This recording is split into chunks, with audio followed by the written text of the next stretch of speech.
आणि एक अत्यंत महत्त्वाची बातमी आपल्यापर्यंत पोहोचते। शीना बोरा हत्याकांड प्रकरणातली अत्यंत धक्कादायक अशी ही बातमी। शीना बोरा हत्या प्रकरणी तत्कालीन मुंबई पोलीस आयुक्त राकेश मारिया यांच्यासह शीना बोरा हत्या प्रकरणाचा तपास करणाऱ्या तपास अधिकाऱ्यांची आज सीबीआयने तब्बल 3 तास चौकशी केली आहे।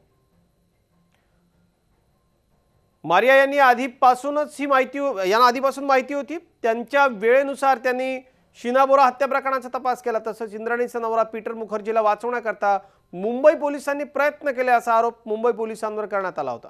पण याबाबत पोलिसांची चौकशी झाली आहे की हत्येचा तपास कशा पद्धतीने केला याबाबत मात्र सीबीआयने माहिती दिलेली नाही। माझे सहकारी अजित मांढरे आपल्याबरोबर आहेत।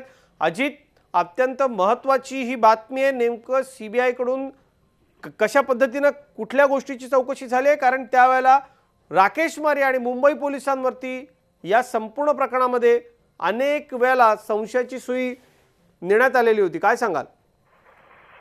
अशी जी माहिती सीबीआयच्या सूत्रांनी दिलेली आहे त्यानुसार राकेश मारिया आणि शीना बोरा हत्या प्रकरणाचा ज्या मुंबई पोलीस अधिकाऱ्यांनी तपास केला होता यांची प्रकरणासंबंधी चौकशी झालेली आहे।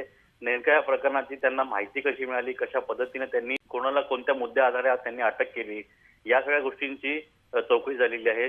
सूत्रांनी जी माहिती दिली आहे त्यानुसार तत्कालीन मुंबई पोलीस आयुक्त राकेश मारिया आणि इतर तपास अधिकारी आहेत त्यांची चौकशी केलेली आहे।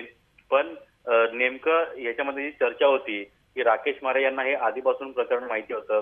त्याच पद्धतीनं तपास अधिकारी आहेत किंवा मुंबई पोलीस आहेत यांनी पीटर मुखर्जींना कुठेतरी वाचवण्याचा प्रयत्न केला। ह्या संदर्भावर मात्र कुठे चौकशी झाली आहे का याबाबत मात्र सीबीआयने काही सांगितलेलं नाहीये। मुळात हे संपूर्ण आजची चौकशी आहे ही एक फॉर्मल चौकशी होती का त्यांचे जे इतर डॉक्युमेंट्स आहेत किंवा जे पुरावे आहेत त्या संदर्भातली ही संपूर्ण चौकशी होती हे मात्र अजून स्पष्ट होऊ शकलेलं नाही। धन्यवाद अजित या सगळ्या सविस्तर माहिती करता। झी 24 तास रहा एक पाऊल पुढे।